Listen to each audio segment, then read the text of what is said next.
Well, Kim, thank you very much for joining us this morning. We appreciate our ability to be able to reconnect with you. Kim Lynchfield, you've been an avid supporter of the Life and Breath Foundation over the last 20 years. And thank you for taking time to spend with us this morning just to find out exactly how you're doing. And could you share a little bit more about your journey with sarcoidosis, how it affects you, your life, your family, and what you do on your day-to-day to combat the disease? Well, and I'm sure every patient out there would say that every day brings something different, because sarcoidosis is never the same. And I have pulmonary issues, neuro issues, and part of the neuro falls in several categories in itself, because I have autonomic issues, which cause me to have blood pressure issues.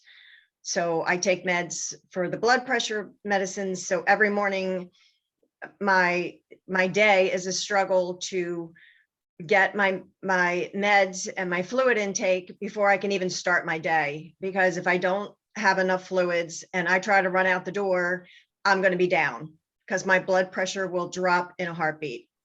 So once I get my blood pressure under control, that starts my day. The flip side of the neurosarcoid has brought me severe chronic head pain that I have been dealing with for 9 years.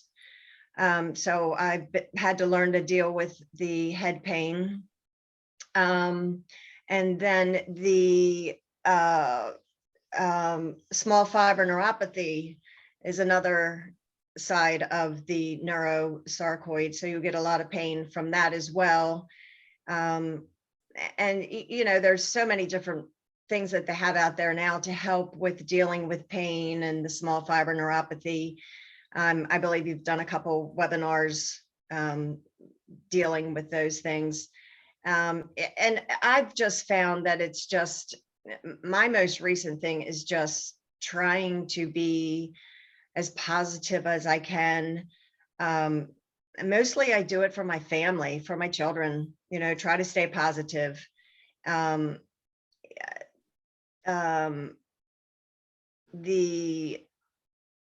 neurological part is what's really has really gotten me down. The next, joints and muscles have been an issue. So, trying to do exercises to combat that. And then I started with some cardiac issues. So, the fluttering heart rate, the rapid heartbeat, I wake up in the middle of the night, my heart's racing. And cardiac sarc is so hard to determine. I'm seeing a cardiac sarcoid specialist. And she's like on the fence with it. She doesn't really necessarily want to diagnose me with it, but she's not saying it's out of the ballpark. So, it's as with a lot of the different diagnoses with sarcoidosis, it's hit or miss. It's eliminating everything else and then saying it's sarcoid. So it's kind of where I am with the cardiac. So Kim, how, with that said, how did you find out that you had sarcoidosis? Well, it started after my third child. I was very fatigued and had a cough. And I just thought, I started having children later in life. I was 40, and I was just very tired and coughing. But I just thought it was just, normal. But I ended up going to the doctor, and as many people will say, they diagnosed me with cancer. So for 6 months, I thought I had lymphoma. until they went in and they did a thoracotomy where they went through my lung and they did a biopsy. And then they also, just to double check, did a bronchoscopy down my throat and did the biopsy. And then they said, oh, great, it's not cancer, it's sarcoidosis, which, I'm glad I don't have cancer, but it's not so great that I have sarcoidosis, because there's not, well, as 5 to 10% of people go chronic. Most people in the first 2 years go into remission and they're fine.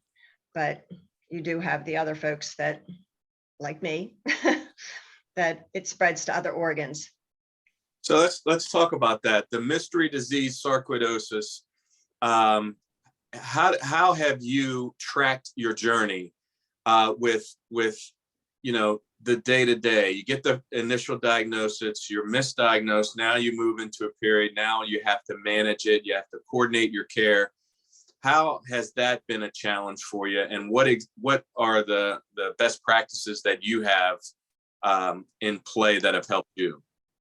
I just did a lot of research, and honestly, Sean, I am not a big reader. I'm not computer savvy or internet savvy, but I got online and read a lot, and I used good resources, what I thought were good resources: National Institute of Health, Hopkins, Cleveland Clinic. I also participated in several clinical studies at NIH and Cleveland Clinic and at Hopkins.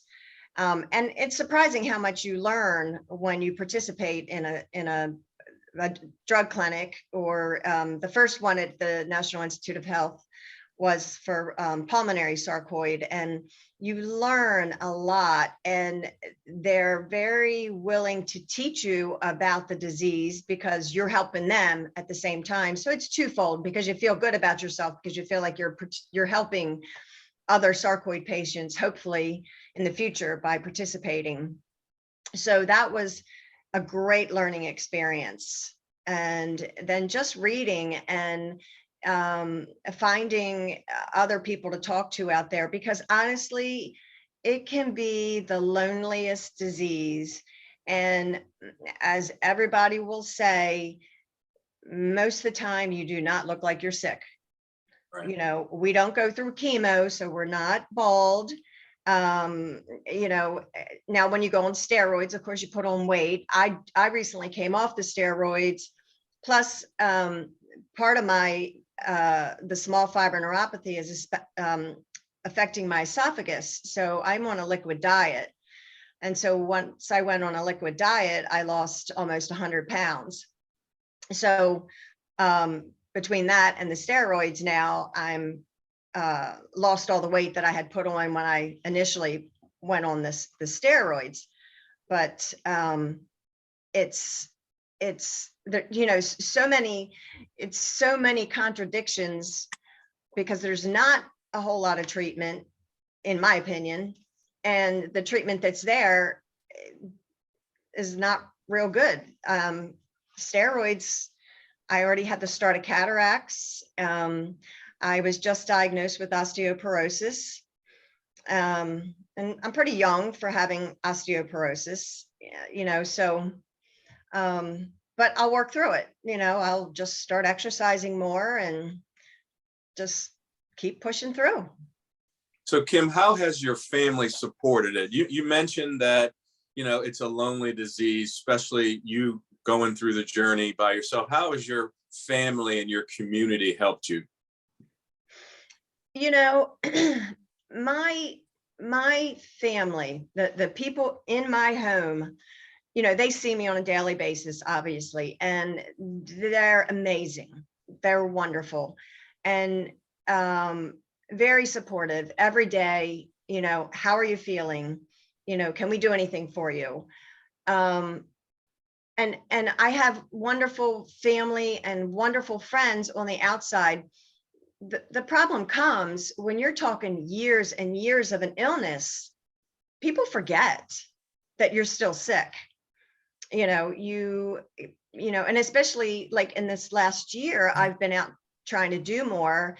My boys are teenagers now, and my one son graduated high school last year. The other one's graduating this year. So it's been active years, and I've been trying to participate and being involved in their graduations and their senior years. And, people don't look at me like I'm sick, but I'm probably the worst I've ever been.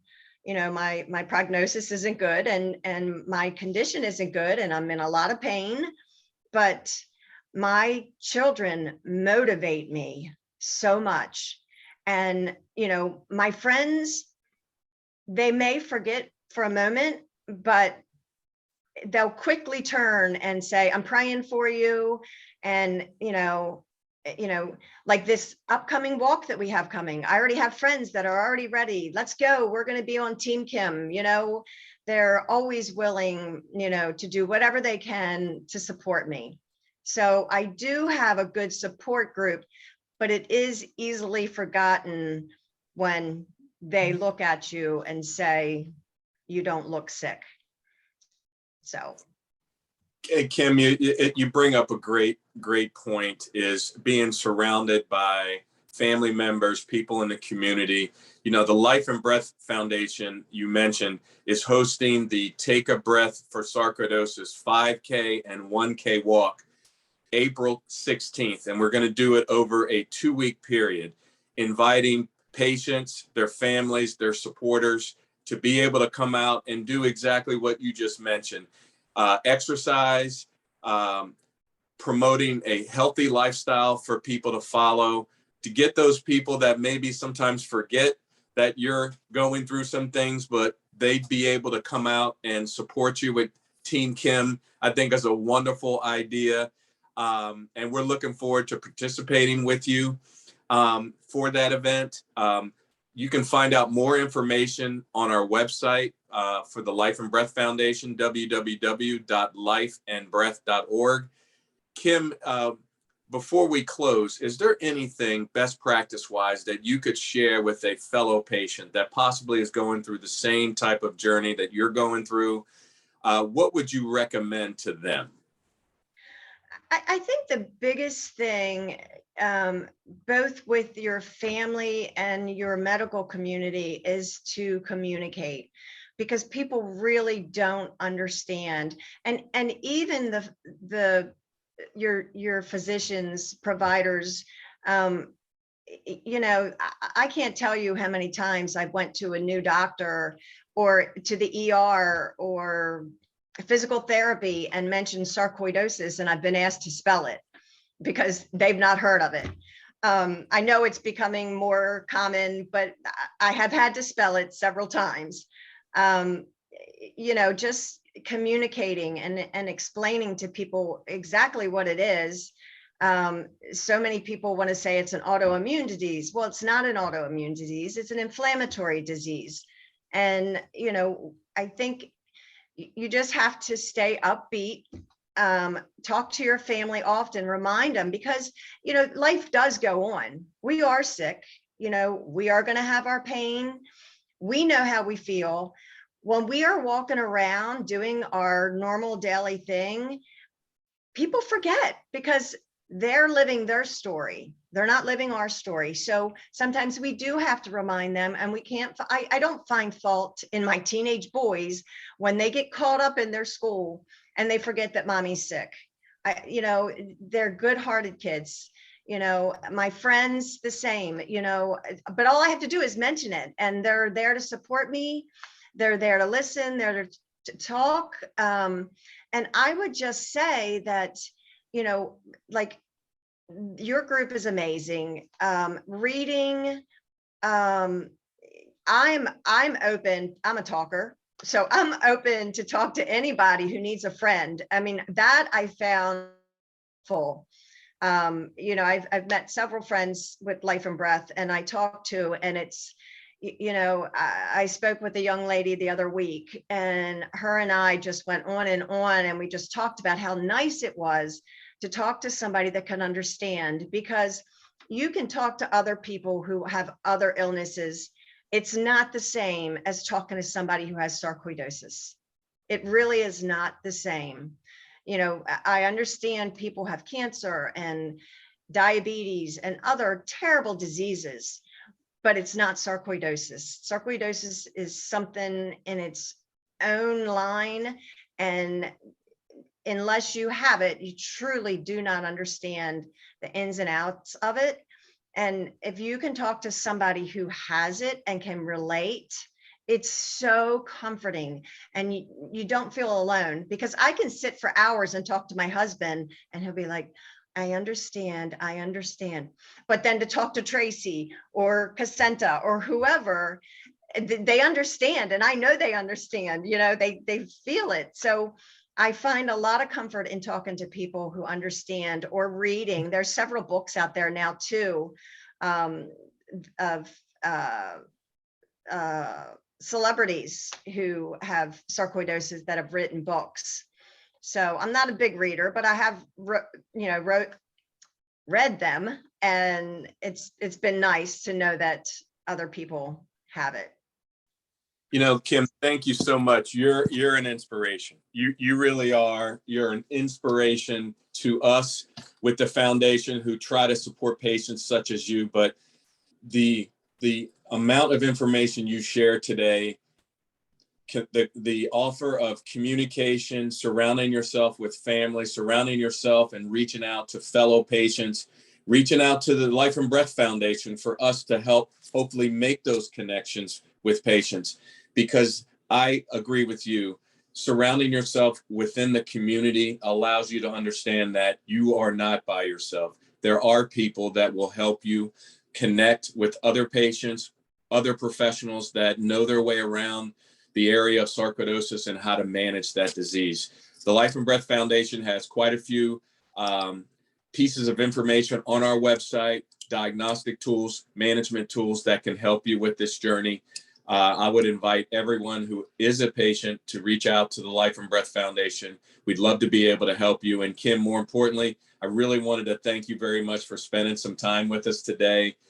You look wonderful. I know you have your challenges, but your spirit is something that is attractive and something that is really inspirational. So Kim, from the Life and Breath Foundation, Sean Hall, thank you again for sharing information with us. And we look forward to seeing you out at the Take a Breath 5K, 1K walk in April, National Sarcoidosis Month. Thank you for having me, Sean, and thank you for everything you do for the sarcoidosis folks out there.